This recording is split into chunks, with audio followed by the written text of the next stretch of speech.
Shalom, shalom. Você sabe o que fala em Romanos 8,37? O apóstolo Paulo disse ao povo: mas em todas as coisas somos mais do que vencedores, por meio daqueles que nos amou. Apóstolo Paulo, nessa palavra, nos ensina que vamos passar por aflições, medos, perseguições, mas que através da fé, do amor a Cristo, tudo vai passar. Então, não permaneça nesse lugar de derrota. Não pertence a você. Creia e tudo se concretizará. Nosso podcast traz isso para você. Pessoas que passaram por tudo isso, mas que decidiram crer e seguir. E hoje são pessoas de sucesso. Como nossa convidada de hoje, que não passou por pouca coisa, mas que decidiu falar o sim e se levantar. Começa agora nosso segundo episódio do podcast Histórias e Promessas, com Michele Ferro.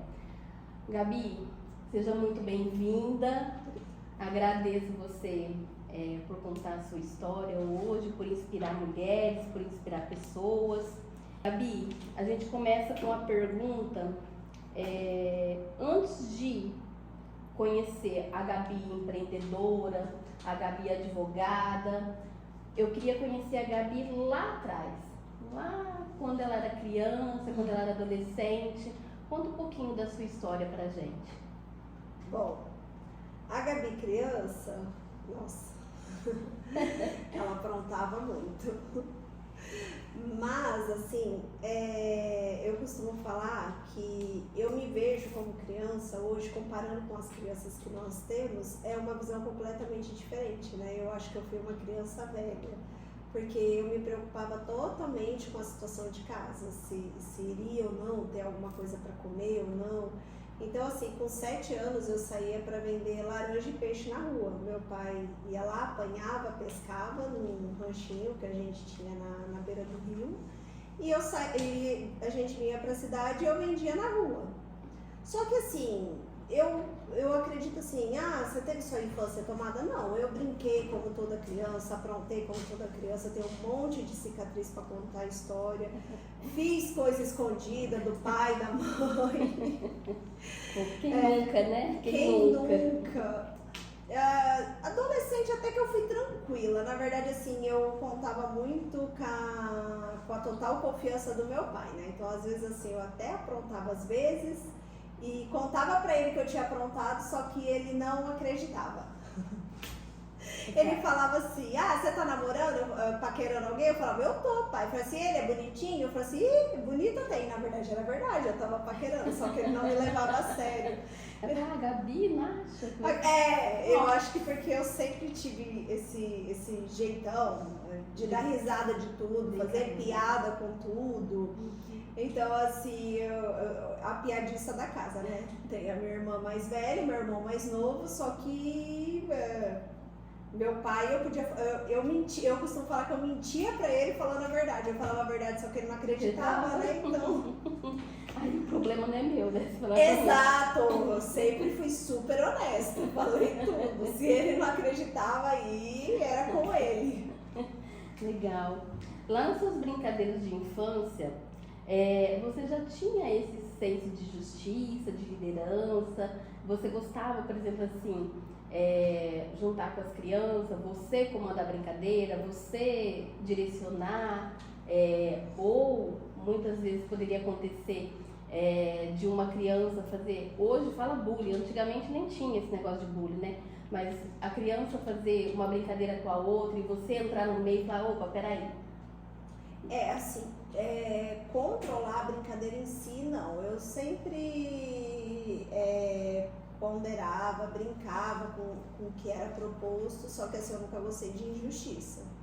Então, qualquer coisa que extrapolasse, aí acabava virando briga, porque eu ia em cima mesmo, eu batia de frente. Até hoje, né? Então, eu não gosto muito desse negócio de injustiça ou de oprimir o mais fraco. Nunca gostei, não gosto até hoje. Acho que é obrigação de cada um cuidar do próximo como gostaria que fosse cuidado. Então, assim, você não quer ser xingado, você não quer ser maltratado, então você não deixa que isso aconteça à sua volta. E se você puder fazer alguma coisa para melhorar a sua volta. E eu acho que isso é uma coisa que, se começar desde criança, você se importar, você traz isso para a vida adulta. Consequentemente, você se torna um adulto melhor, um pai, uma mãe, um irmão melhor, um companheiro de serviço melhor, uma pessoa na vida das pessoas melhor. Sim, tem crianças que nascem com essa, com essa disposição de poder ajudar o outro. Na infância mesmo, eu também era meio assim. Eu não gostava de injustiça, não gostava que brigasse com pessoas menores, com crianças menores, mas isso é ensinado, né? Então, assim, hoje as crianças, elas estão muito nesse mundo moderno, mundo tecnológico, então eles não sentem muito esse amor que a gente sente pelo outro, né? Então, vale a dica para os pais hoje ensinar os seus filhos a terem amor ao próximo, para poder ser uma pessoa melhor também, para poder ter um emprego melhor, para ter uma esposa melhor. Então isso é uma dica para os pais. E essa vontade de advogar surgiu através de uma dor que você teve, uma injustiça, ou simplesmente porque você gosta de ler, porque a advocacia tem que ler, né? Ou simplesmente porque você gosta e falando, eu vou fazer. Como que surgiu essa vontade de fazer advocacia? É que na verdade eu sou encrenqueira, né? E todo bom encrenqueiro, ele tem que, bom, pelo menos é uma necessidade que eu tenho, saber como me livrar dos meus próprios problemas, saber me defender, até mesmo essa questão de defender o que você gosta, quem você gosta. E eu acho assim que conhecimento em qualquer área nunca é demais. É que nem às vezes a pessoa fala assim, eu vou contratar tal serviço porque eu não entendo do serviço. É necessário você entender um pouco do serviço, porque se você não entender um pouco do serviço que você está contratando, como que é que você vai entender que está sendo entregue um serviço de qualidade para você? Então eu vejo como uma forma de obrigação. E é que nem eu disse, eu sempre assim gostei das coisas certas. Claro que assim, quem nunca teve uma demanda na família, alguma coisa assim que marcou profundamente. E assim, é um mercado que dá para você atuar em várias frentes. Você não precisa necessariamente estar dentro de um tribunal defendendo uma pessoa, fazendo a propositura de uma ação. Você pode trabalhar como mediador, você pode trabalhar como conselheiro, você pode trabalhar fazendo análise de documento, elaborando documento para pessoas, que nem muitas imobiliárias hoje em dia, elas vão lá, elaboram documentos que elas pegam, um exemplo, na internet. E não é bem assim. Documento, contrato, é a vontade das partes. Tem algumas coisas que se repetem. Concordo, tem algumas coisas que se repetem. Só que documento é a vontade da parte. Então você tem que ter um certo know-how, um certo conhecimento jurídico para você saber o que você vai pôr, para você saber o que extrapola ou não. Porque também não adianta nada você fazer um documento fechando totalmente e as cláusulas que estão lá, elas extrapolam completamente e são nulas, anuláveis. Então, assim, você tem um contrato que você não tem um contrato. Você tem que saber o que você está fazendo. E, assim, eu sempre gostei dessa coisa técnica de fazer certo, saber por onde, não deixar brecha, sabe, para erros. Trabalhar antes do problema acontecer. Então, eu acho que vem daí, essa vontade do direito. Legal, bacana. E assim, conta um pouquinho pra gente a sua transição. Antes você trabalhava de CLT, né? E hoje você é dona de uma imobiliária, tanto em Votuporanga, gente, ela é dona da imobiliária MR, lá em Votuporanga, e também em Praia Grande, tá? Então conta pra gente essa transição que você saiu de CLT para uma empreendedora, qual a dor? O que aconteceu para você te dar um boom? Lá, não, eu quero ser empreendedora, eu vou montar minha imobiliária. Conta pra gente como foi esse processo. Na verdade a vida me levou, né? Quando eu entrei no mercado imobiliário em 2020, na época eu estava formada, né, em Direito, eu acho que eu já tinha passado na OAB, mas não tinha ainda dado entrada na minha carteirinha, não tinha buscado, não era meu intuito, né, naquele momento advogar. E aí foi me apresentado o mercado imobiliário por meio de incorporação. Eu acho que assim, a maioria das pessoas que caem de paraquedas no mercado imobiliário, elas entram por meio de incorporação, né? Antigamente a carreira de corretor era vista assim, nada deu certo, vira corretor de imóveis. É verdade. Só que não é bem assim, né? As pessoas ainda têm essa ideia, mas não é bem assim. E aí eu fui arrastada para esse mercado. Na incorporação eu entendi que eu poderia, por ser Votuporanga uma cidade pequena, eu poderia trabalhar só aquele único produto na planta, na hora que acabasse o produto eu não teria mais nada. Foi aí que eu comecei a pensar de fazer parceria, ir para alguma imobiliária. Aí eu fui primeiramente para uma imobiliária e aí de lá a gente saiu, eu e a minha atual equipe, e fundamos a primeira imobiliária. Essa primeira imobiliária, a sociedade em si não deu certo por alguns motivos, e aí foi quando eu saí e comecei a jornada sozinha de novo. Ou seja, eu me reiniciei, né, de 2020 até 2025 3 vezes, né? E aí eu comecei essa nova jornada em 2023 do Grupo MR e com essa visão. Por que grupo? As pessoas falam assim, mas por que grupo? Por que você não pôs só Imobiliário MR? Ou então como existe todos os outros nomes, Casa, Nosso Lar e etc. E por quê? Porque a ideia é um grupo. É um grupo onde você vai chegar, você não vai ter só os corretores de imóveis. Você vai ter, por exemplo, você vai ter o financeiro, a pessoa que faz sua aprovação de crédito. Então, necessariamente, você não vai precisar comprar um imóvel comigo, mas você pode chegar lá no meu prédio e falar assim, eu precisava fazer uma aprovação de crédito. E aí, você vai ter essa pessoa que faz. Atualmente, a gente conta com uma equipe jurídica, justamente para essas coisas de documentação. A gente também acaba atendendo outras coisas, mas sem destoar muito, mas a gente oferece assessoria jurídica. E assim, a gente tem muitos planos, a gente gostaria futuramente da nossa garantia locatícia ser nossa mesmo. Atualmente a gente é parceiro de algumas empresas que prestam essa garantia para nós. E assim, estamos caminhando e graças a Deus, né, o Grupo MR já vem com 2 anos. Dentro desses 2 anos abrimos a filial em Praia Grande.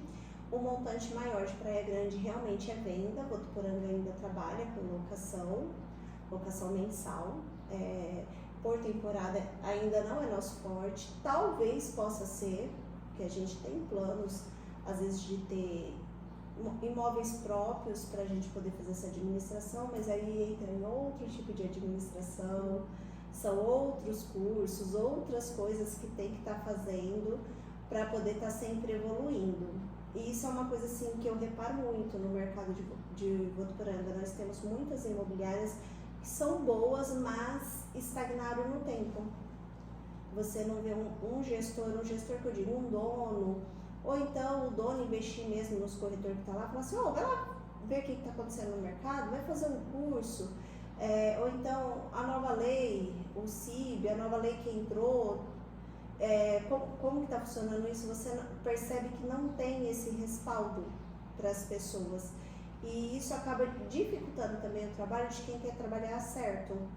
Porque aí você quer trabalhar certo, aí você traz a inovação do mercado, você traz as alterações que tiveram na lei, aí o proprietário que tem uns 40 imóveis, que tem só 10 com você e mais 30 com outras, fala assim, mas você está me pedindo isso, mas fulano de tal não me pediu isso. Só que fulano de tal estagnou no tempo e continua trabalhando errado. e aí eu vou trabalhar errado porque a outra trabalha errado, não tem sentido. Então também acaba sendo um trabalho de formiguinha. E assim, acontece muito de algumas imobiliárias realmente estagnar. Hoje é tecnologia, hoje é tudo no computador. Às vezes a gente até tem um contato com algumas imobiliárias, né, que elas querem fazer tudo não no digital, mas querem fazer no papel. Não, tem que estar aqui no papel, assinar tudo no papel. Não, vamos fazer digital, porque é mais prático, mais rápido, não precisa de deslocamento.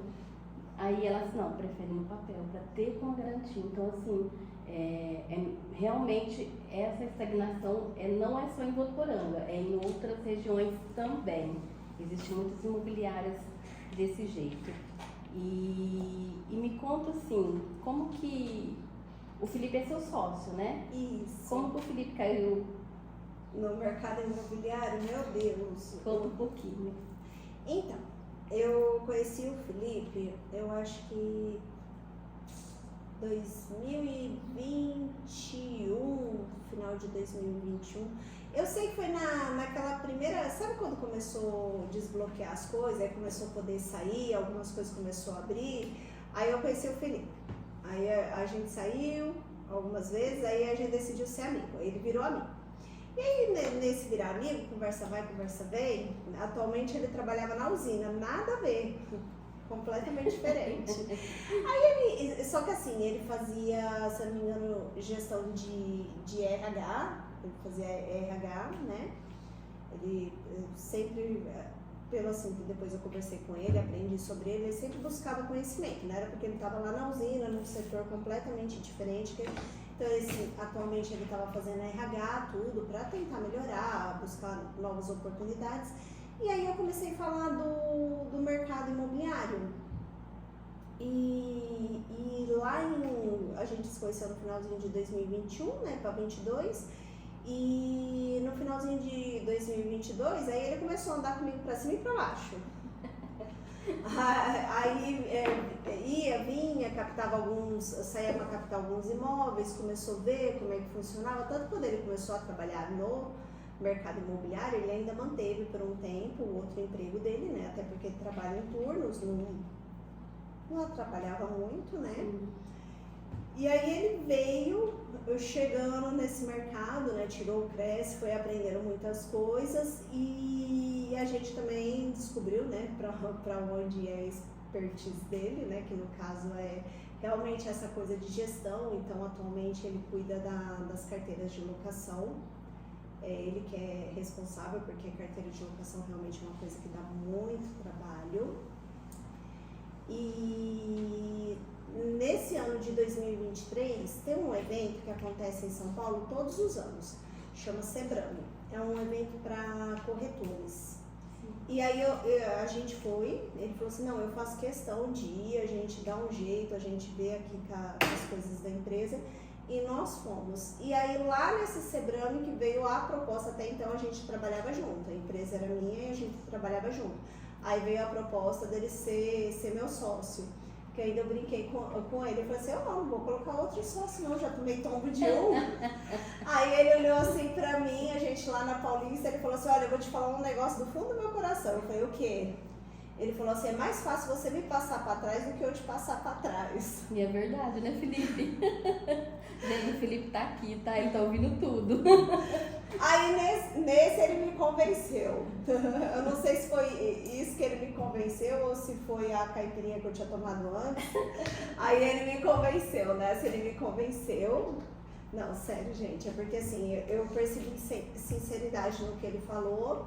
E aí a gente estruturou, né? Aí na época a gente chamou a outra sócia, a Carolina, também para fazer parte da sociedade, para a gente poder ter essa, porque até então nós trabalhávamos assim usando o mesmo sistema, mas era como um sistema, eu acho que pode falar que quando a gente se reúne ainda não tem um CNPJ jurídico. Sim. E na verdade a gente tinha o CNPJ jurídico, só que era totalmente no meu nome. E aí eles trabalhavam junto, nós éramos parceiros de negócio. E aí eles entraram para a sociedade, mais ou menos nessa época, foi o final de 2023, e aí estamos juntos até hoje. Tem vezes que eu tenho vontade de matar os dois, mas Faz parte, né? acho que faz parte discordar. Eu acho que é aquela linha tênue. Você tem que discordar, mas tem que discordar com respeito. Com respeito. Eu também sou dona de negócios, né? Eu faço financiamento imobiliário e a gente tem um sócio também. E assim, e dá super certo. Quando você encontra o teu sócio perfeito, dá super certo, porque um fica mais operacional, o outro é mais comercial, a pessoa que conhece mais, vamos dizer assim, juridicamente, o processo, conhece mais detalhadamente o processo, ela fica na parte de detalhes do processo, a outra vai buscar parceria, vai buscar corretores. Então, assim, eu acho muito legal quando a parceria dá certo. E, assim, tem tudo para fluir, não é verdade? Tem tudo para fluir. E sobre, assim, englobando nessa pergunta, sobre você ser uma profissional, tanto porque, assim, você é uma corretora, você é uma empresária e você é uma advogada. Qual que é a carga emocional em cima de tudo isso? Olha, é grande. É grande porque, assim, tem vezes, que nem ontem foi um dia atípico que eu tive que estar resolvendo um problema jurídico, que aí não tem como, aí eu tenho que reunir com a equipe jurídica para poder resolver. Eu tinha coisa do comercial para resolver.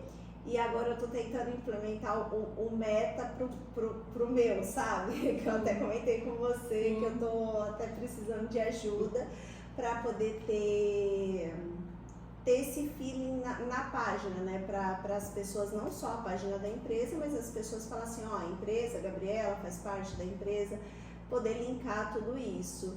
E fora os clientes que chegou para atender de venda. Então, assim, teve uma hora que eu estava fazendo 10 coisas ao mesmo tempo. E, assim, na parte da tarde eu tomei um calmante e continuei trabalhando. A pessoa olhou pra minha cara e falou assim, você é doida? Eu falei assim, ou eu faço isso ou eu vou matar alguém. Claro que eu não vou matar ninguém, gente, não vou gastar meu réu primário. Fiquem tranquilos, mas é porque assim, você vai chegando num estado de estresse que assim, a forma mais popular que eu conseguiria explicar a sensação pra vocês seria a vontade realmente de matar alguém. Que se alguém falar mais uma coisinha ali, você vai explodir, vai sair tudo. Porque assim, a gente não tem um controle de tudo, né? Então, assim, tem coisas que realmente saem da nossa alçada, né? Que não depende de nós também. E eu falo também que às vezes eu até, quando eu tô muito, muito estressada, eu até paro, respiro, desligo o celular, falo assim, não, vamos começar de novo. Aí a gente tem que começar de novo, porque realmente a gente lida com sonhos, né? Vamos dizer assim, não é só a compra de uma casa, pode ser, por exemplo, para um empresário que quer fazer um investimento, é uma compra de uma casa. Sim, é um negócio. É um negócio. Nossa. Agora, para a pessoa que luta que a às vezes vida vai comprar inteira, só aquela, né? Aquela. luta a vida inteira para poder ter aquele imóvel, a gente tem que, sabe, lapidar, cuidar e para poder, assim, a gente ter um emocional bom para poder também dar esse emocional bom para essa cliente, né? Porque, assim, afinal, é um sonho, é uma realização de sonho. Eu falo assim que eu tive uma cliente que eu, assim, essa cliente eu peguei pra mim, peguei no colo, cuidei, fiquei 1 ano com essa cliente. Assim. Eu fiquei 1 ano e pouco com essa cliente. A gente começou com assessoria. Eu quero comprar uma casa, mas espera aí, vamos lá. Então foi uma assessoria de 1 ano para regularizar toda a conta dela, regularizar. Mas fulano pega meu cartão emprestado, eu empresto para fulano, para ciclano. Não, quebra todos os seus cartões. Falei, vamos comprar seu imóvel. Você não quer comprar? Vamos comprar seu imóvel, depois você faz cartão de crédito e você faz o que você quiser. Mas até lá, vamos. Então eu fiquei 1 ano assessorando ela, e 1 ano de batalha, de luta. E é difícil falar não. E é complicado. Quando a pessoa é ligada assim, a esse negócio de família, que geralmente é família, né? Que a gente faz esses empréstimos, essas coisas loucas, e a pessoa fala, mas é só o cartão, eu vou pagar, só que as pessoas não têm noção do tanto que impacta no histórico de crédito e o tanto que atrapalha. E eu falo isso muito para os nossos clientes. Gente, quando vocês quiserem comprar um imóvel, não fazem dívida, não fazem prestações, porque não dá. Às vezes as pessoas, elas chegam aqui no escritório, a minha renda é 3.500, eu quero comprar um imóvel. Você vai ver o histórico dessa pessoa, ela tem 10 mil de financiamento de crédito pessoal, ela tem 2 mil de cartão de crédito, e realmente assim, não dá. Se alguma outra pessoa falar assim, não, dá pra fazer, eu tô desmentindo aqui agora, porque não dá pra fazer. E assim, agora a gente vai falar um pouquinho sobre a imobiliária, tá? A gente vai falar um pouquinho sobre esses clientes que chegam para você, né? Tanto para venda de imóvel, tanto para locação de imóvel, que são os vendedores, né? E as pessoas que chegam para comprar também. Eu acredito, assim, que como acontece aqui, deve acontecer lá também na imobiliária. Chega muito cliente que quer comprar um imóvel, mas não tem a renda. Não tem a renda necessária. Como você lida e como você ajuda esse cliente para poder dar o segmento para ele comprar o imóvel que ele quer? Olha, nesse caso depende muito, porque a gente tem uns clientes que eles não têm a renda necessária para aquilo que eles sonham, né? Às vezes o cliente fala assim, eu ganho 3 mil por mês, eu quero comprar uma casa de 300 mil. Não é assim que funciona. Ou então ele chega e fala assim, eu quero comprar um imóvel, às vezes ele até tem uma renda considerada muito boa por muito, de uns 5, 6 mil, que são rendas mais raras, mas aqui na nossa região, tá, gente? Eu quero deixar claro. Acontece. Aí fala assim, vou comprar uma casa de uns 400 mil, também não é assim que funciona, porque todo financiamento ele aprova até 80% do valor financiado.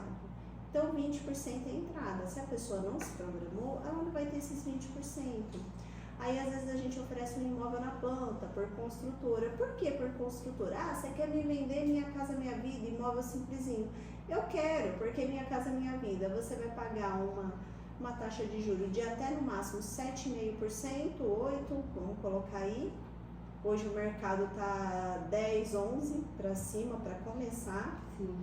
E você vai ter a possibilidade de dividir a sua entrada.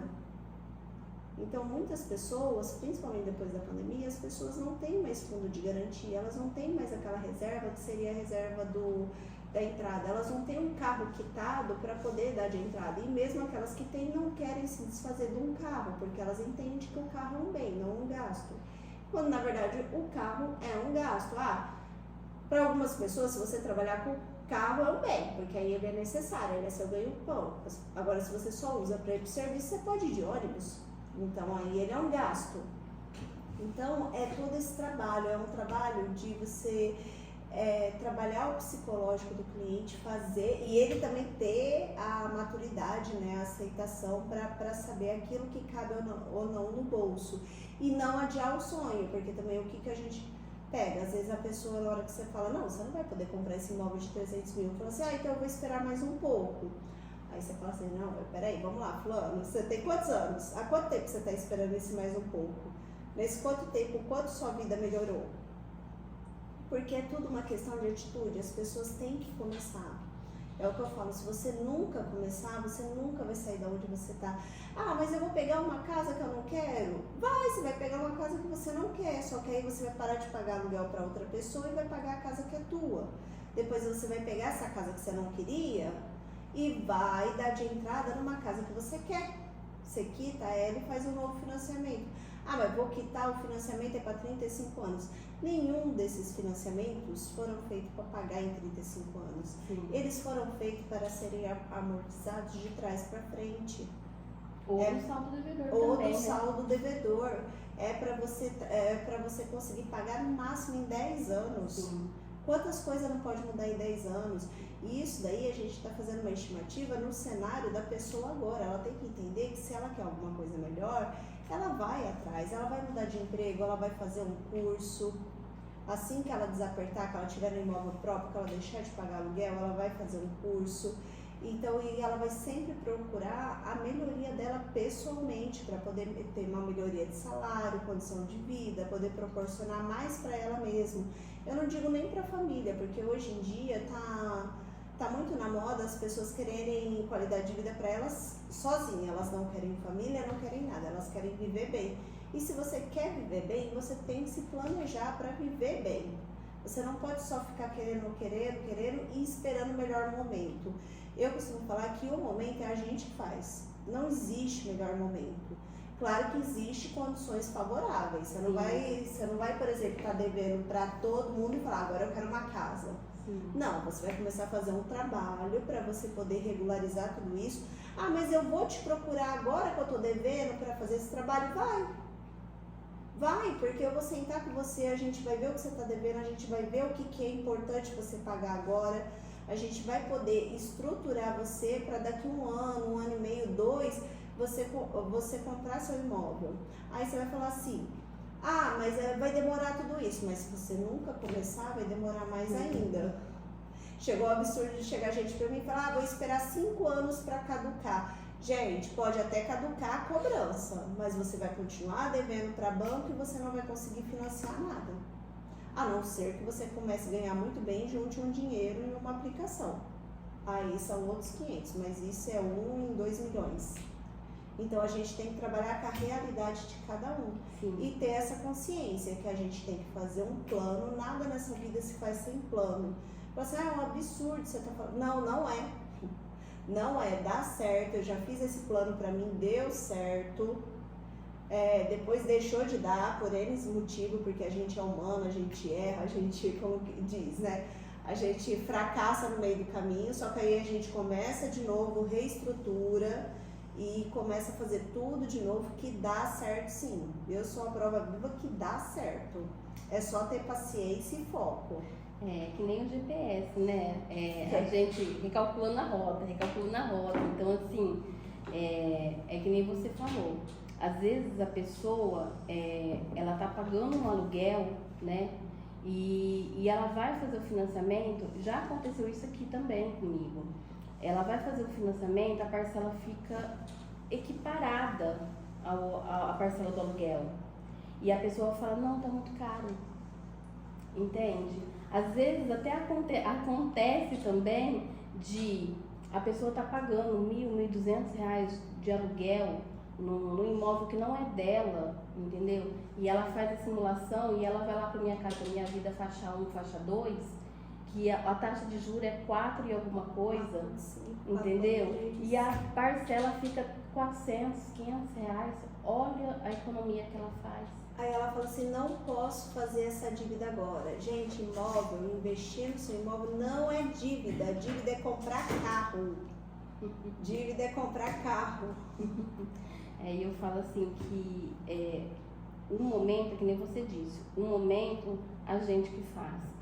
Só que assim, também, eu vejo o mercado imobiliário daqui uns 2, 3 anos, as condições que hoje, por exemplo, se eu quisesse comprar um imóvel de 300 mil hoje, as condições que eu tenho hoje para comprar esse imóvel de 300 mil, daqui 2, 3 anos, esse imóvel já não vai estar mais valendo de 300 mil, entendeu? Então, eu sou adepta à compra do imóvel. Assim, as pessoas falam, mas o aluguel, a gente pode morar em qualquer lugar, a gente não tem aquela manutenção, tudo bem, não tem, mas e uma coisa que é sua? E um sonho realizado? E uma garantia para os seus filhos no futuro? Não é verdade?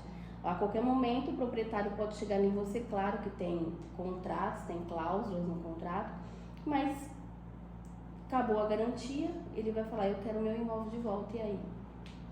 Na verdade, isso daí é relativo, porque de acordo com a lei do inquilinato, o imóvel ele pode ser pedido a qualquer momento.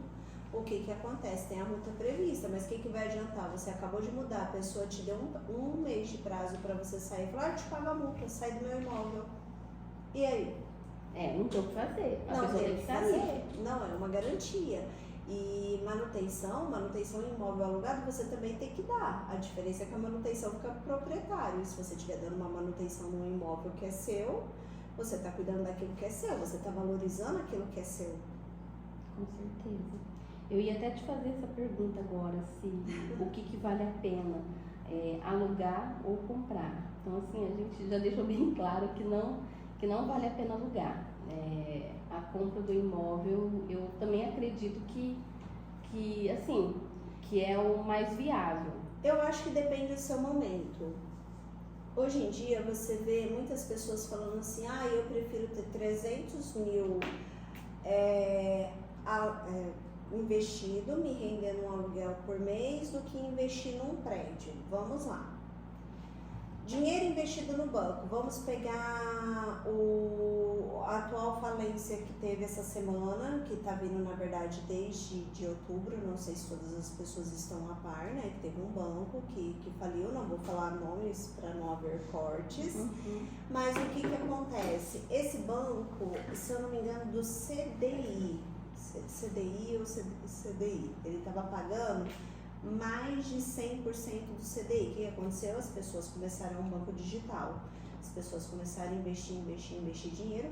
Todo banco ele tem um seguro que ele cobre até 200 mil, se eu não me engano, mas tinha pessoas que tinham mais de 200 mil nesse banco aplicado.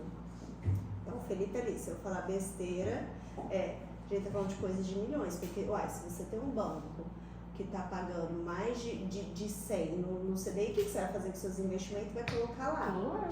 Aí a gente pega eu vou falar pobrezinho, mas assim, só como figura de linguagem, pobrezinho no quesito se comparar com investidores grandes. O cara que vendeu lá a casinha dele de 300 mil.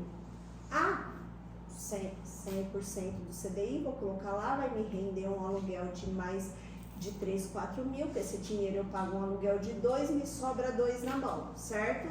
Perfeito, um cenário perfeito. Só que a pessoa, para fazer esse tipo de investimento, ela não pode ter o dinheiro empatado em um tipo de investimento. Porque o que aconteceu? Esse banco foi suspenso do dia para a noite, todo mundo, ele entrou em insolvência, todo mundo que tem dinheiro lá vai ter que entrar para poder tentar pegar e não vai pegar. Não vai pegar. As pessoas não vão pegar o dinheiro que está lá. Ou seja, você perdeu o investimento. Investimento sempre é arriscado. Você, mas investimento ainda é a melhor forma. Concordo, tem investimentos seguros. Só que nunca é seguro você pegar seu único bem e deixar investido. Então aí a gente volta. O que seria mais seguro? Você ter o seu patrimônio inicial, que seria a casa, por mais que você more nela ou que você alugue, às vezes você tem uma casa que... Às vezes você precisa só de um quarto e cozinha, aí você tem uma casa de 3 quartos, você aluga aquela, você aluga um quarto e cozinha para você e ainda te sobra um dinheirinho. Porque ali o seu imóvel, se você pagar o imposto, ninguém nunca vai tomar, o banco não vai falir. Então assim, investimento em banco também é legal, desde que não seja sua única saída.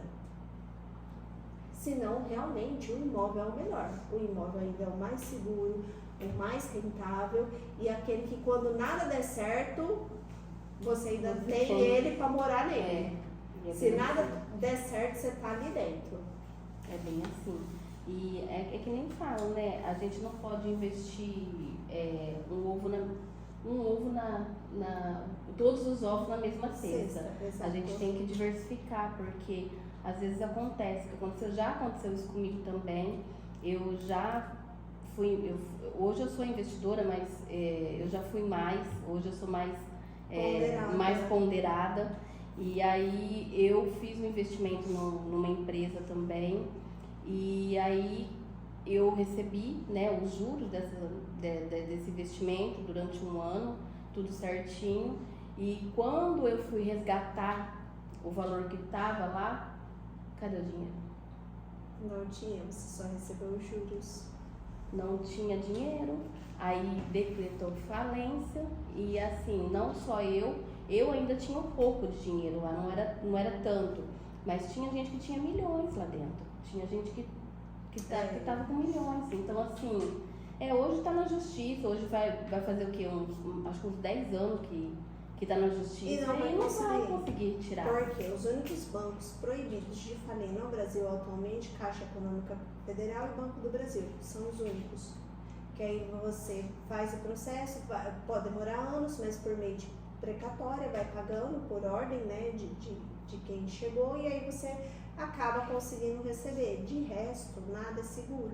Por isso que às vezes a pessoa fala assim, eu vou comprar uma casa. Você vai comprar uma casa. Você tem dinheiro para investir na casa e no CDB, CDI, ou seja lá onde for? Não tem. Então você vai comprar uma casa. Você vai comprar uma casa porque pelo menos seu investimento inicial, ele está lá. Seu imóvel, se você não deixar cair aos pedaços, ele só vai valorizar. Ou pelo menos, se não valorizar, não vai desvalorizar. Verdade isso.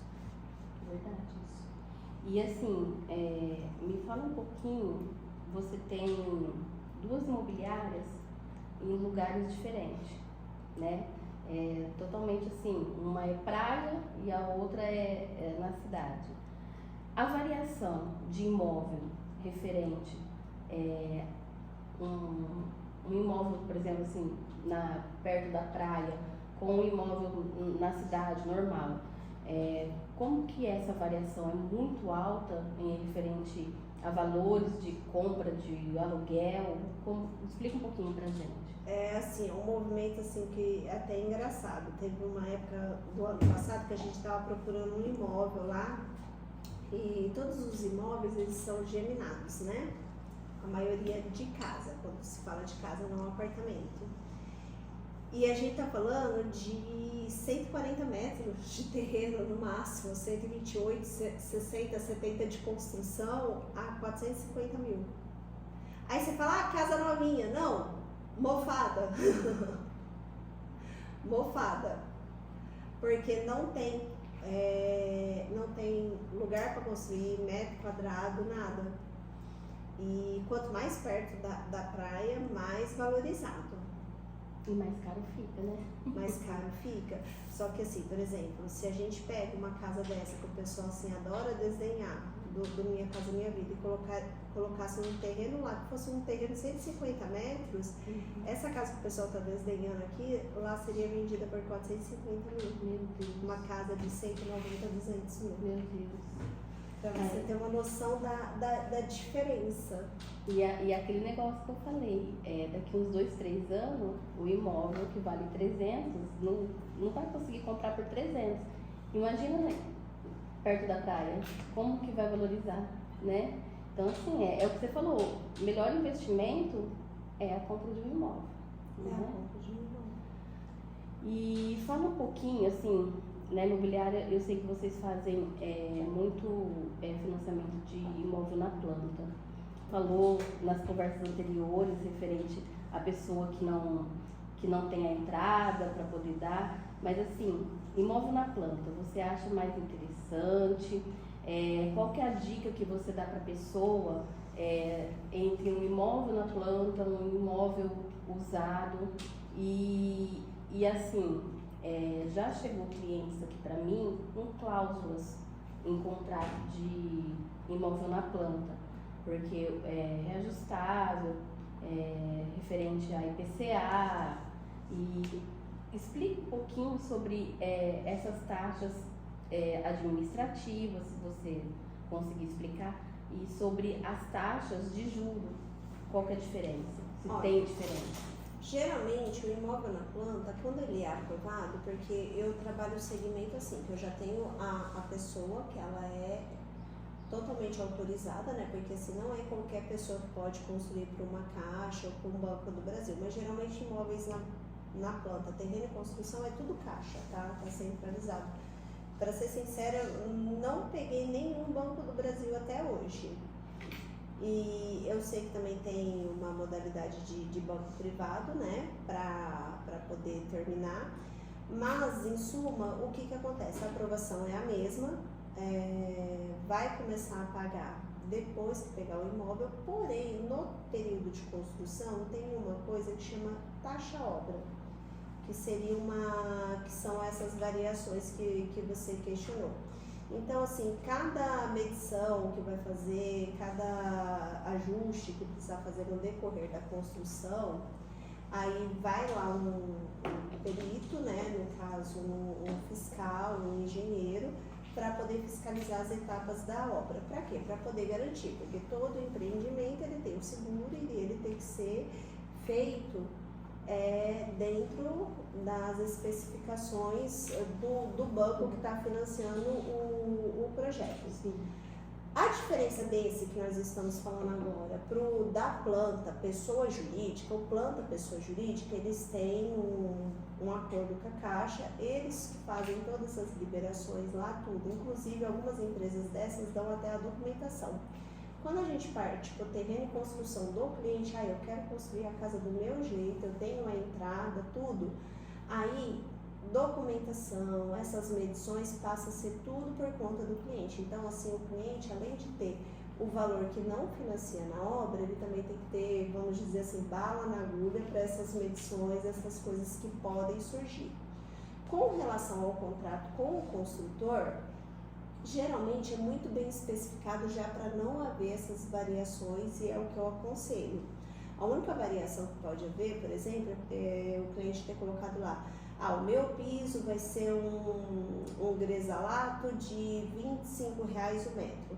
Chega lá o dia e ele fala assim, gostei do porcelanato de R$35 o metro. Então ele vai pagar essa diferença à parte, a diferença de 25 por 35 pro construtor que está executando a obra, tá? Mas em suma, a diferença seria isso, ele teria que ter a entrada, ele teria que ter a taxa das medições e todas as documentações, ITBI, cartório, todas as licenças necessárias sairiam do bolso dele. Quando ele pega de construtora, já, vamos pegar o exemplo aí, Pacaembu, Melo, Tenda, todas essas construtoras que tem, ele já tem essa facilidade, porque tudo isso, como eles constroem em longa escala, tudo isso, e é tudo igual, tudo isso já vem absorvido pela construtora, então ele deixa de ter essa preocupação. A única preocupação dele seria como pagar a entrada, e geralmente essas construtoras dividem até em 60 vezes a entrada, um sinal mais o restante. Onde é mais fácil para quem realmente não tem essa programação, para quem não ganha muito, porque hoje em dia no Brasil a gente tem um ticket médio de todo mundo, eles falam um salário mínimo, mas vamos subir para 2.000. Sim. 2.000 para sustentar 5 pessoas. Sim. Então realmente é um orçamento apertado, tem que fazer algumas concessões para poder começar a sair dessa vida que, vamos dizer assim, o pessoal impõe pra gente, né? E assim, as pessoas que realmente, assim, elas não se programam ou tem um salário baixo também, a melhor opção é uma construtora, é a casa na planta, né? Sim. Porque por facilitar a entrada também e por ser mais, vamos dizer assim, mais maleável. Em tudo, né? E normalmente assim, é uns 2 anos para construir? Isso, eles pedem 18 meses, mas geralmente é de 18 a 24, mas por experiência própria, passa tão rápido, é tanta coisa que você tem que ver nesse meio tempo, passa muito rápido. Que nem agora no final do ano já tá com outra entrega para fazer, sendo que entregou uma no final do outro ano. Então, assim, às vezes a pessoa, quando você fala 2 anos, ela fala, nossa, eu vou esperar 2 anos. Não é esperar, é construir seu sonho em 2 anos. Você vai estar construindo, até porque se eu te entregasse a casa agora, você não teria dinheiro para pôr um muro, um portão, nada, né? Puxar uma garagem, né? E isso daí embute no imóvel, por exemplo, assim, que nem você falou, a construtora entrega, né? E aí eu quero que entregue morada. Isso Não. existe ou não? Em construção das empreendedoras, das incorporadoras, não. São todas iguais, tá? O que teria, por exemplo, terreno em construção, você já acorda com o muro, portão, tudo. Lembrando, tudo isso deixa a sua obra mais cara. Então, assim, exige uma programação melhor, uma entrada melhor, tudo isso. Entendi.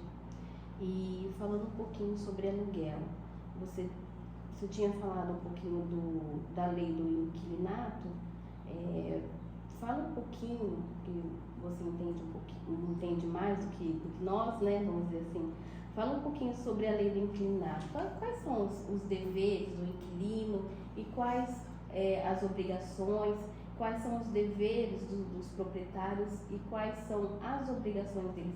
Só para a gente poder dar uma pincelada para quem aluga imóvel e para quem pretende alugar. Em suma, dever de proprietário, tudo aquilo que diz a estrutura do prédio.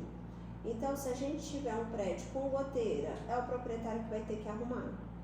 Se a gente tiver um prédio com uma infiltração, é o proprietário que vai ter que arrumar. Porém, há exceções. Por exemplo, a gente teve um caso de uma casa nova, a pessoa comprou para morar, decidiu não morar, colocou para alugar. Começou a chover, a pessoa, olha que está infiltrando, olha meu pé direito alto, está descendo água, tá, mandamos o técnico subir. A pessoa simplesmente, o técnico dele instalou os motores do ar-condicionado em cima do telhado. Meu Deus. Me quebrou os telhados inteiros. Então isso não é responsabilidade do proprietário. Sim. Então o inquilino, quando a gente fizer o auto de vistoria, ele vai ter que arrumar isso. Se ele não arrumar de acordo, nós vamos acionar o seguro. Outra coisa, às vezes a maioria dos casos agora, a gente está revisando os telhados antes dos clientes assumirem e tirando foto. Por quê? Pede para o prestador de serviço subir, ele me quebra a telha e não fala nada. Vai me dar goteira, consequentemente vai manchar a laje e vai estragar a pintura. Então aí ele vai ter que pintar. Então assim, é tudo uma questão de analisar. Nós, contra imobiliário, o pessoal costuma falar assim, vocês puxam a sardinha pro dono. Não, a gente não puxa a sardinha nem para um lado nem para o outro. A gente manda pessoas especializadas, a gente manda técnicos para poder apurar o que é o problema. Apurado o problema, a gente vai ver de quem que tem que arrumar o problema, o que foi gerado. Se for estrutura do prédio, porque às vezes a gente tem um prédio antigo, vai estourar um cano na parede, isso é proprietário. Aí o que eu vou precisar ver com a pessoa que está alocando o imóvel, o dia que ela pode receber o profissional lá, tá? E sempre informar a imobiliária, porque às vezes o que acontece? Às vezes pode acontecer um problema de final de semana que é contornável, a pessoa vai lá, arruma e fala, ficou tanto. A imobiliária não cobre isso, nem o proprietário. Tudo tem que ser previamente avisado. Se for uma emergência, aí a gente vai avaliar. Mas por que tem que ser avaliado? Porque no caso desse daí, se tivesse mandado subir, a gente nunca saberia que foi um erro deles. Que eles colocaram máquina de ar-condicionado apoiada em cima do telhado, em vez de parafusar na parede. E é um telhado que vai dar trabalho para arrumar, porque ele é todo envelopado. Então a gente vai ter que tirar todas as calhas para poder desparafusar todas as telhas para chegar na telha que está com problema. Então assim, não é uma coisa que vai ficar barato, nada vai ficar uns 4, 5 mil. Por causa de um aparelhinho de ar-condicionado. Então assim, são problemas que aparecem.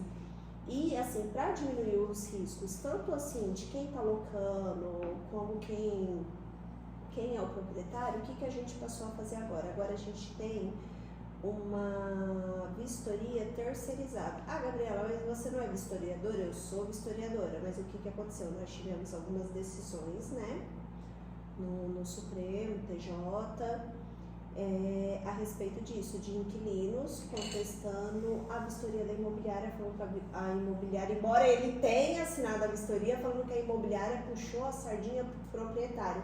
Então, o que a gente fez? A gente se tirou da equação, a gente contratou uma empresa que não tem vínculo nem com o proprietário, nem com quem está alugando, nem com a gente. Eles fazem vistoria, você paga eles para fazer vistoria, então eles não vão puxar a sardinha, o que eles colocarem lá é o que está lá.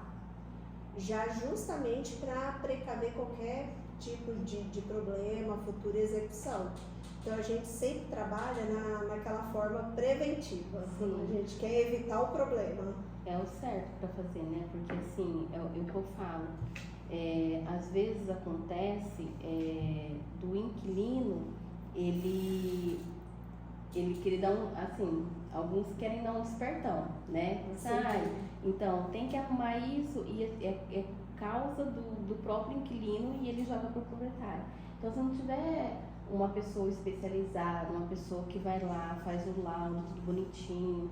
Já aconteceu também, assim, de amigos meus mesmo, de estar saindo do imóvel e aí a própria imobiliária fala, tem que deixar do jeito que estava, né? Porque assim, normalmente assim, quando você assina o laudo, tem lá a cor da tinta na parede, Sim. tal, tudo certinho. Aí a pessoa foi lá, pintou o imóvel com assim, uma parede amarela, outra verde e foi pintando. Parece que foi numa obra, falou assim, sobrou tinta, me dá uma.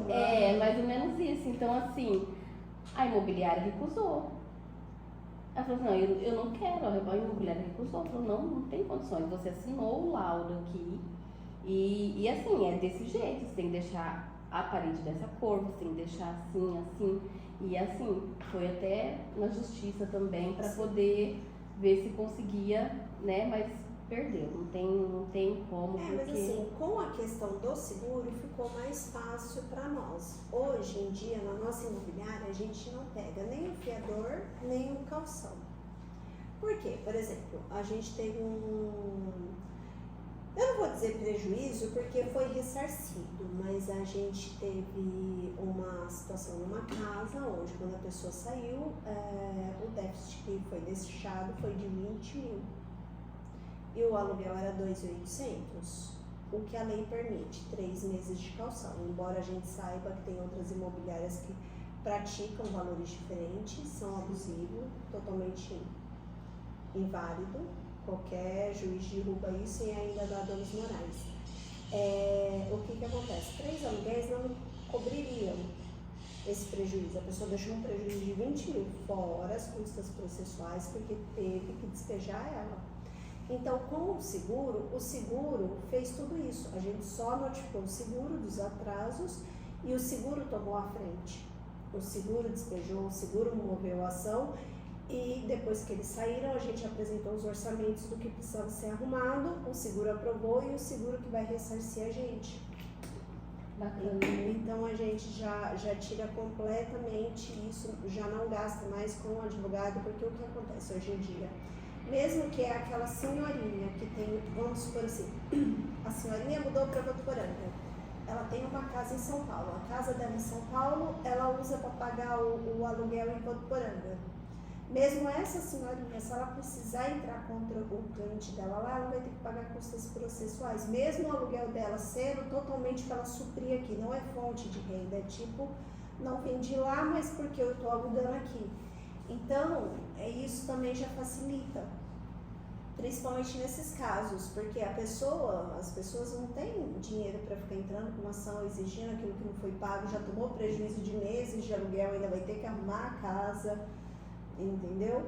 Então, assim, o seguro, hoje em dia, é uma das melhores opções, tanto para o proprietário como para o inquilino. Aí a pessoa fala assim, mas assim, só vejo vantagem para o proprietário. Não é bem assim, porque a gente já teve casos de inquilino que perdeu o emprego e o seguro suportou 3 meses, enquanto ele fazia essa rotatividade de emprego, cobriu, ele negociou com o seguro parcelado, para mim ele precisaria pagar de uma vez, só como o seguro me pagou, ele negociou com o seguro parcelado, continuou na casa e está pagando os aluguéis normalmente e parcelou com o seguro aquilo que o seguro pagou pra gente. Pagou com um pouco mais? Pagou, porque ninguém vai pagar conta de ninguém sem cobrar juros, com né? certeza. Mas é uma solução, porque se fosse outra solução, ele teria que ter saído da casa, teria que ter despejado, eu estaria processando ele por pintura, tudo.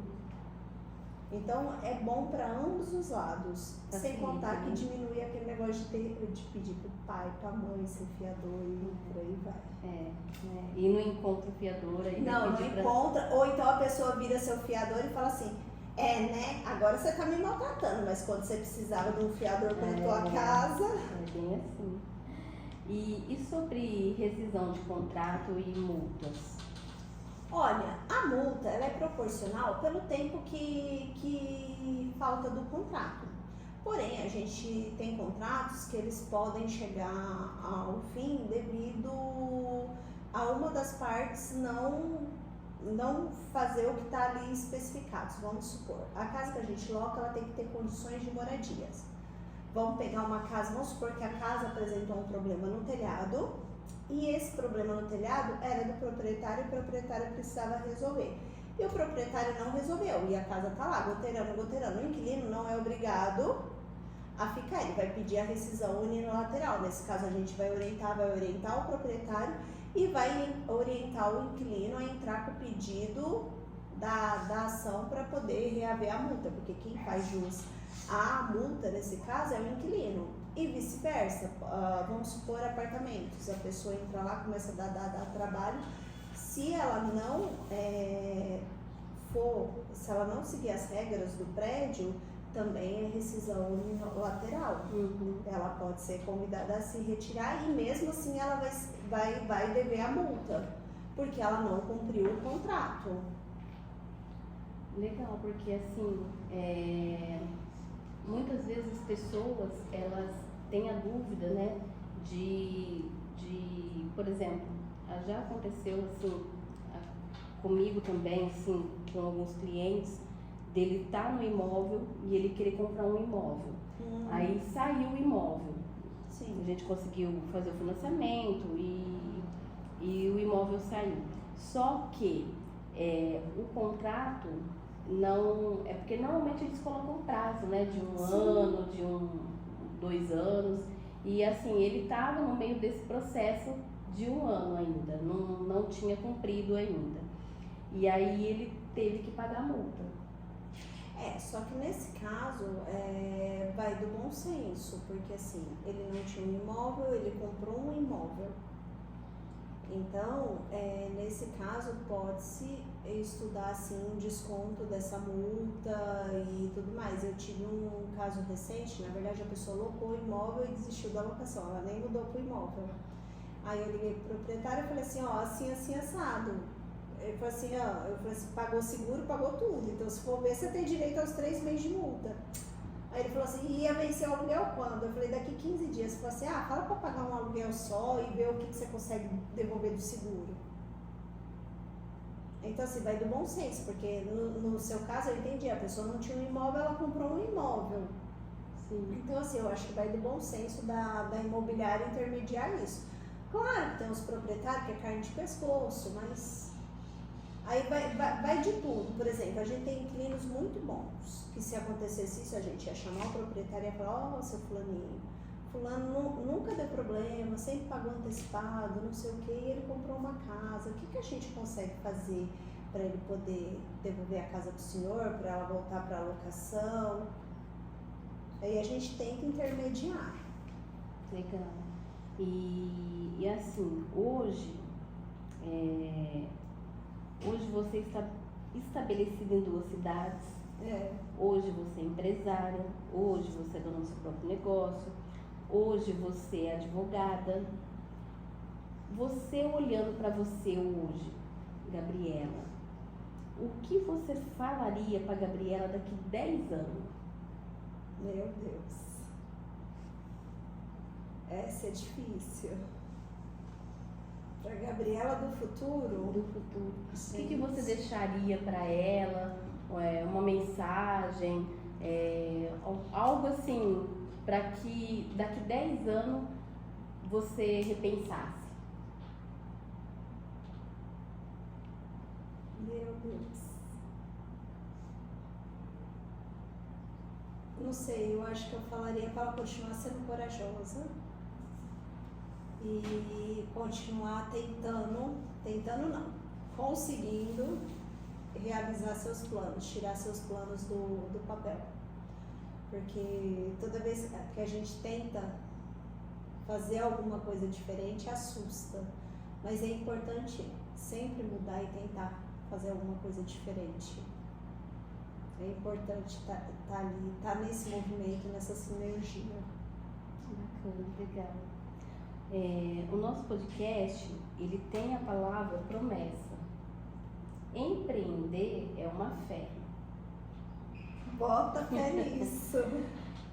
Para você, acontece do cenário às vezes falar não, dizer não, mas você vê algo maior, né, em você. O que você pensaria? Isso seria um propósito? Eu fui para o ramo imobiliário porque eu gostava, ou é um propósito de vida? Assim, eu sou empresária e a gente assim vai de fé em fé, porque ser empresário no Brasil não é fácil. Não. E assim, qual seria esse propósito para você? Seria assim, realmente realizar um sonho das pessoas, proporcionar dignidade para as pessoas? O que seria esse propósito para você? Essa fé, vamos dizer assim. Eu acho que o meu propósito começa quando eu parei num lugar que eu nunca me imaginei, né? Eu sempre gostei do contato com pessoas, mas de dizer assim que a Gabriela lá atrás, ela queria ser veterinária. Depois ela queria trabalhar no banco e aí ela veio parar no mercado imobiliário. Aí ela queria fazer direito e aí ela veio parar no mercado imobiliário. Eu acho que o meu propósito é realmente conhecer pessoas e colocar elas no caminho certo. Assim, Gabriela, você vai pôr as pessoas no caminho certo? Muitas pessoas precisam de orientação e assim, não necessariamente elas vão comprar comigo, mas às vezes uma conversa que elas vão ter comigo vai abrir portas para elas, para lugares que elas nunca imaginaram. E ter mente aberta, porque assim, a Gabriela de antigamente, ela era muito enraizada com aquilo que ela achava que poderia dar certo. E muitas vezes aquilo que a gente acha que dá certo não é o plano de Deus para nós, é aquilo que Ele quer para nós. E eu acredito que hoje eu tô no caminho que Deus determinou para mim. Mesmo sem eu saber por que Ele me escolheu, por que Ele me colocou aqui. Mas eu tenho a plena consciência que alguma coisa me trouxe aqui, porque não foi meus planos de criança que me trouxeram até aqui. Foi a vida acontecendo que me trouxe até aqui. Então eu acredito que hoje eu deveria e estou exatamente onde eu deveria estar. Às vezes a gente passa por situações na nossa vida que assim, que nem a gente já conversou sobre isso, né? Muitas vezes. No momento a gente não entende. Não. Então assim, por que eu tô passando por isso? Então assim, isso já aconteceu muitas vezes comigo também, de ter coisas acontecendo e eu falava, Senhor, mas por que comigo isso? Nossa, eu só tô boa. E assim, eu gosto muito de ajudar, muito mesmo. E o que eu puder fazer, eu vou fazer. E eu falava para Deus, Senhor, mas por que está acontecendo tudo isso? Por que eu tenho que passar por isso? Eu não aguento mais passar por isso. Só que é o que você falou, às vezes a gente tem que passar por situações que hoje a gente não enxerga. Hoje a gente não vê lá na frente solução, não vê propósito, não vê nada. Só vê o que está passando ali, a dor que está passando ali. Foi o que eu falei no começo do programa. Tem pessoas que realmente eles ficam nessa dor e essa dor vai trazendo consequência, vai puxando essa pessoa para baixo. E agora tem pessoas que não, o que elas fazem? Elas pegam essa dor e falam assim, não, eu passei por isso. Eu até me vem a história de Davi, quando Davi teve um filho com Batseba e ele ficou, né, a criança nasceu. E ela ficou um tempo, ficou doente, ficou chorando, e ninguém sabia o que a criança tinha. E Deus falou que realmente a criança ia falecer.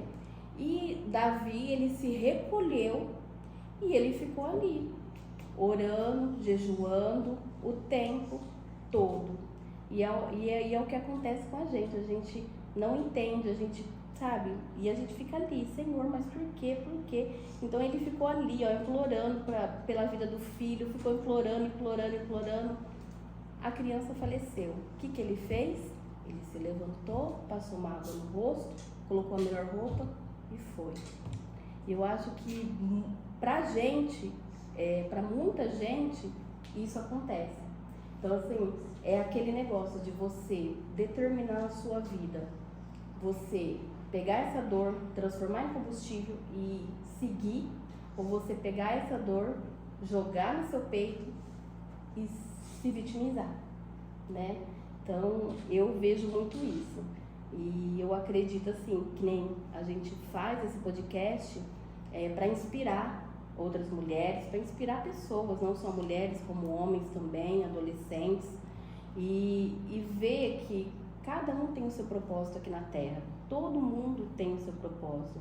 É você enxergar, é você crer e é você deixar Deus trabalhar para você poder seguir esse propósito. E tudo vai dar certo. A gente pensa que às vezes acontecem as coisas e fala assim, nossa, não tem jeito, não tem solução, não tem... De repente, no último segundo do segundo tempo, acontece aquele milagre, acontece aquele derramar, não é verdade? Eu falo isso porque, assim, mesmo no ramo imobiliário que a gente trabalha, acontece com o cliente. Tem clientes que vêm aqui, a gente aprova, daqui a pouco o banco desaprova, às vezes entra restrição no nome, aí ele entra em desespero e aí a gente chama o cliente, a gente não faz oração, a gente não faz oração no cliente aqui não, às vezes acontece de fazer, mas a gente não faz, não expulsa, não faz nada assim. Mas eu falo assim, às vezes a gente chama o cliente para poder falar uma palavra, para poder trazer para ele o entendimento, para falar assim, calma, vai dar certo. Entendeu? Às vezes você precisa sentar e olhar no olho da pessoa e falar, vai dar certo. Não é verdade? É verdade. Quando você entrega a chave para uma pessoa que comprou um imóvel, qual o sentimento que vem para você? Felicidade. Gente, é muito gratificante, independente. É que assim, claro que a pessoa que está adquirindo o primeiro imóvel, a emoção dela é maior. Mas eu tive uma cliente que me marcou muito. Ela deu tanto pulo de alegria e felicidade, ela ainda nem tinha assinado na Caixa, ela só tinha assinado com a construtora. Só de saber que o crédito dela estava aprovado, que as parcelas que ela ia conseguir parcelar, né, a entrada que ela não tinha. Ela veio de uma região bem abastada do Brasil, bem simples. E, nossa, e fez foto com as duas filhas dela, mãe solteira, fez foto, ficou tão feliz, tão feliz. E essa, eu acho que é a melhor parte do nosso trabalho, é essa felicidade do sonho realizado. Eu falo que é uma missão, né? Porque, assim, aquele sentimento de dever cumprido. Não é nem tanto referente a valores, assim, eu falo monetários, né? Sim, porque às vezes você nem ganha nada para poder fazer o melhor para o seu cliente. Mas eu falo assim, a gratificação de você ver no olho do seu cliente a realização do sonho, de você ver no olho do seu cliente e falar assim, nossa, eu tenho minha casa, nossa, que bacana que ficou a parcela. Isso daí eu acho que não tem preço. Essa semana que passou, ligou uma pessoa pra mim e falou assim, eu quero te dar os parabéns. Eu olhei assim no número e falei assim, ué, tá, valeu, quem é? Né? Obrigado. Ela falou assim, porque você conseguiu o que ninguém conseguiu. Você conseguiu, demorou, eu falei assim, eu tô acompanhando desde o começo, demorou 2 anos. Mas você conseguiu financiar a casa da minha cunhada e tal, e agora você vai atrás da minha casa pra mim. Olha que bacana, tá vendo que legal? Eu tenho um cliente também, ele veio ontem à noite assinar um documento aqui. A gente fez o financiamento dele, deu tudo certo, já foi pro cartório, a gente já conseguiu retirar. Mas assim, ele ficou 10 anos tentando comprar o imóvel dele. E não conseguia. 10 anos. O que é 10 anos na sua vida? Planejando, tendo frustrações de sonho, porque nesses 10 anos eu acredito que ele, eu nem, não perguntei pra ele, mas eu acredito que ele não ficou parado. Não. Eu acredito que ele deve ter ido atrás de várias portas, de várias pessoas para poder comprar o imóvel dele, né? E assim, cada pessoa que ele procurava era uma frustração. Era uma frustração. Não, hoje não dá, não dá. Então assim, eu também acho muito gratificante. Eu acho assim, a minha missão.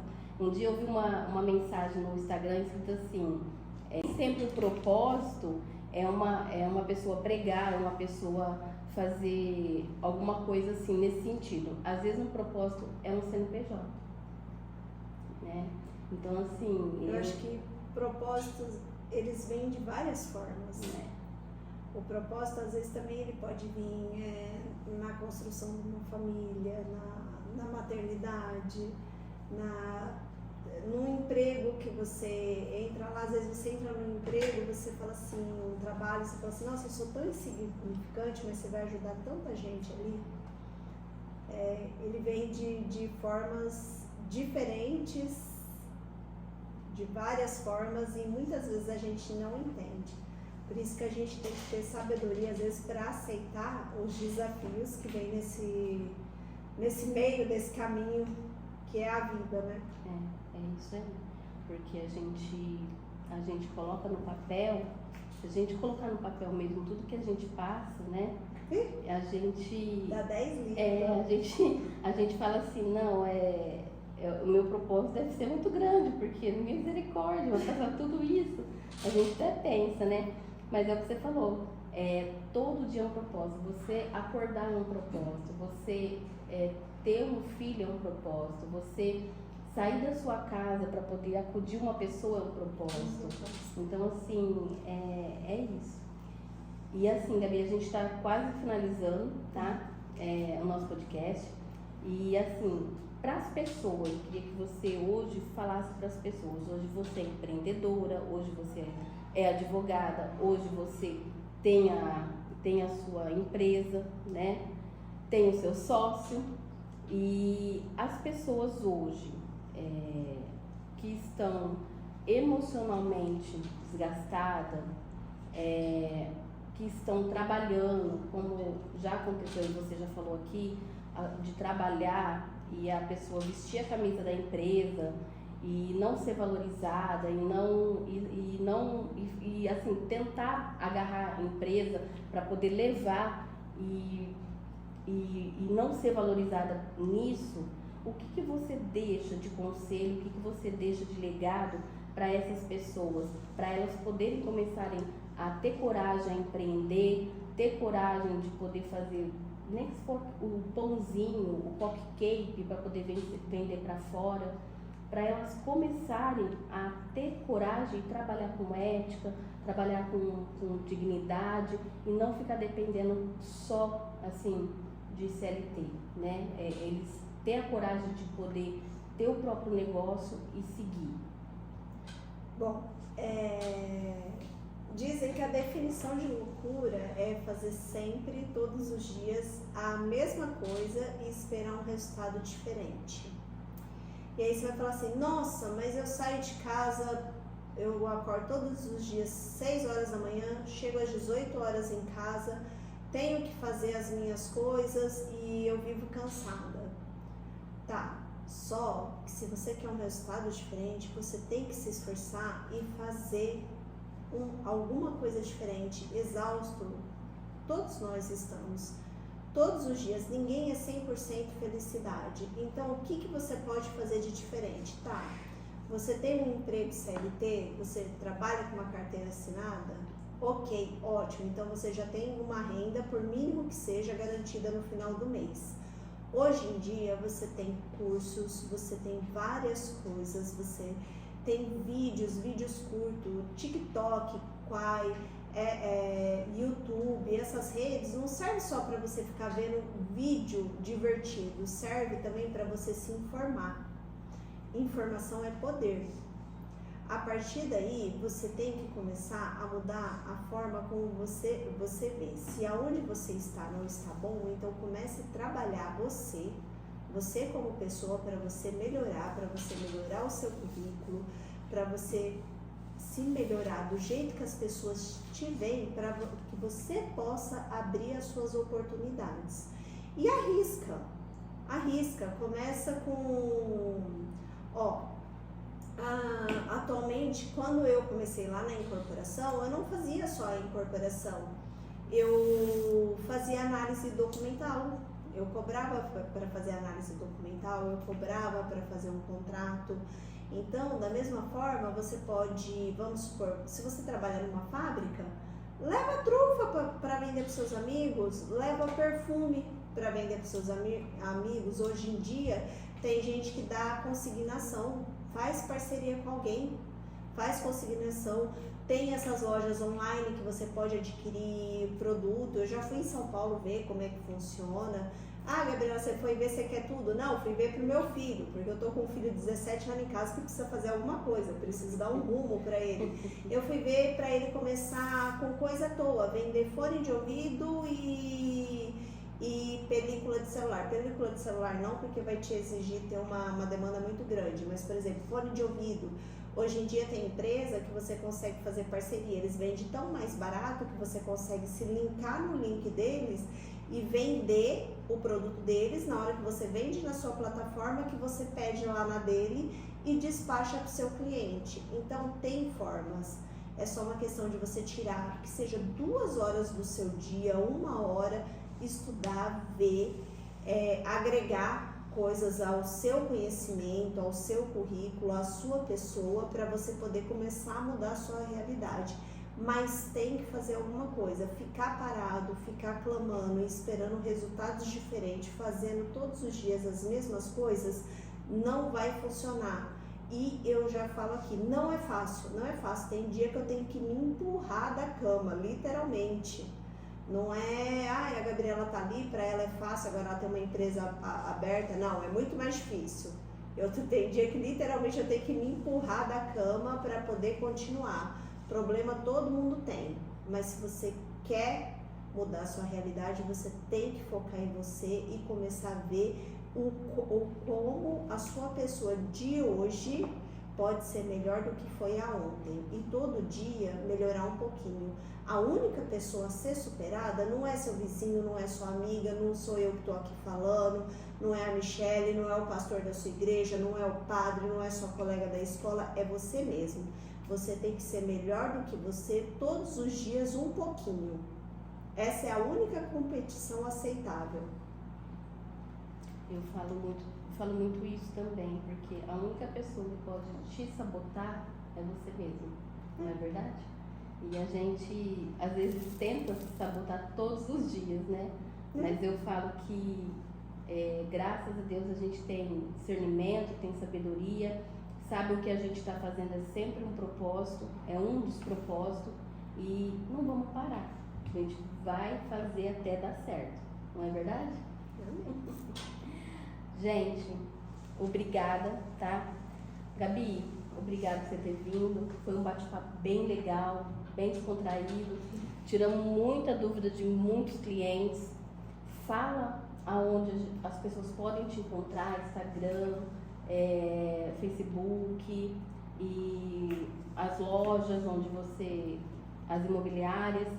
Fala deixa registrado aqui para as pessoas. Ah, sim, claro. Para a gente poder proporcionar também, né?